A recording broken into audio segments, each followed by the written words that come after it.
déjà se rassurer en disant il y a une telle offre de formation dans différents domaines.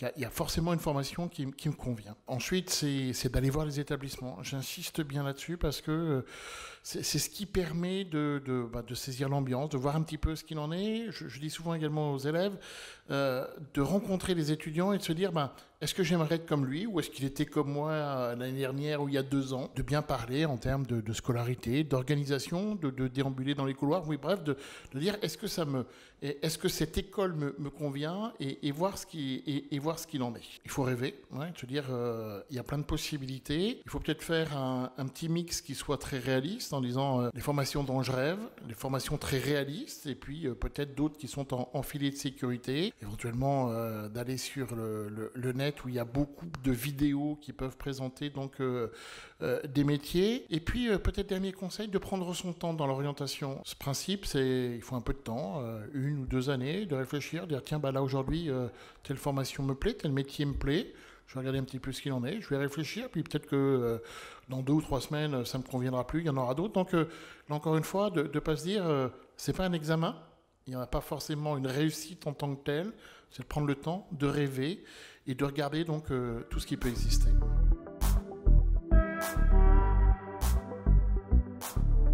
Peut-être dès la 3e, je regarde un petit peu ce qu'il en est, j'interroge mon entourage, je regarde, je vais voir des établissements et c'est plutôt là où il faut prendre le temps.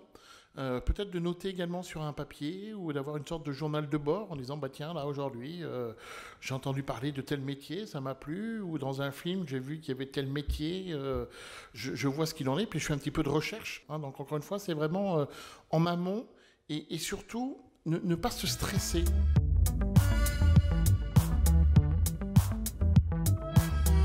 Alors c'est vrai qu'on assiste de plus en plus à une sorte de transformation dans les formations du savoir à HEC aux soft skills ou aux compétences du 21e siècle, il y a même différents sites internet dessus, qui sont des éléments de savoir-être. Je sais communiquer, je sais vendre mes idées, je sais négocier, je sais prendre du recul, je sais analyser l'information, je sais gérer des conflits, je sais travailler en équipe.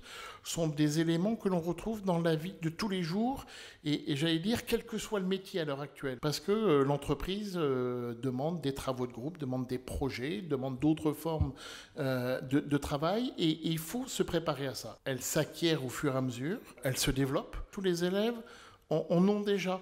Tout le monde a déjà un petit peu ses compétences. Là, encore une fois, j'incite vraiment tout le monde à marquer sur une sorte de journal de bord en disant voilà ce que j'ai fait, je le mets, et puis peut-être de le mettre sur ses réseaux sociaux. On en a parlé, c'est vrai que de plus en plus, les entreprises vont inverser le processus de recrutement et plutôt que d'avoir des annonces d'emploi, plutôt recruter à partir d'algorithmes qui vont identifier ou demander un certain nombre de compétences.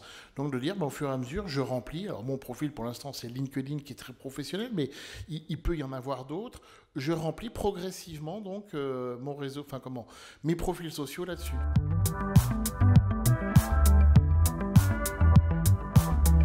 Moi, je recherche d'abord des étudiants qui aient une bonne culture générale. Pour rebondir par rapport à ce qu'on évoquait, je crois que la culture générale est ce qui permet de bien maîtriser des compétences, qui permet de bien réfléchir, qui permet de prendre du recul. Donc ça, c'est un élément important. Je recherche des gens qui soient ouverts sur le monde. C'est pour ça également que la géopolitique est pour moi un axe important. C'est comprendre le monde et comprendre que les autres ne fonctionnent pas comme moi. Je souhaite avoir des étudiants qui soient des étudiants sérieux, capables de s'investir et de beaucoup bosser. Mais j'aime bien les étudiants qui ont beaucoup d'humour et peut-être également de temps en temps un peu d'insolence. En d'autres termes, je ne cherche pas des premiers de la classe en tant que tel, je ne cherche pas des robots qui soient capables de tout réciter. Non, je recherche des gens en disant, oui, quand je les vois, il y a un potentiel, ils m'ont donné envie de les recruter parce qu'il y a eu quelque chose. Alors, ce que je vois d'intéressant, c'est la capacité de se spécialiser, d'aller loin dans un domaine. Et peut-être de se dire, bah oui, pour les étudiants, ils vont pouvoir se faire plaisir. Tous les profs du monde, quels que soient les cycles de formation, nous disent, on a en ce moment des difficultés à avoir un engagement des étudiants dans la salle de classe, à les intéresser. Et je pense que les spécialisations, puisqu'elles seront choisies par les élèves, avec là aussi un avis du conseil de classe pour que tout le monde ne se retrouve pas non plus dans des situations d'échec, c'est-à-dire cet aspect de volontaire est un aspect important et va permettre aux élèves de se spécialiser et peut-être de se découvrir ou de valoriser encore plus des passions. On va voir un peu comment évolue cette réforme du bac, donc toujours un petit peu difficile à bout de pourpoint de dire voilà un petit peu ce qu'il faut faire. Dans un premier temps, je crois pour les 2-3 premières années qui vont suivre le nouveau bac, je crois que de toute façon, il faudra le module de maths, enfin la spécialisation de maths, et puis après, les autres spécialisations, alors par goût personnel, bien évidemment, histoire géo, géopolitique, sciences économiques, littérature ou langue.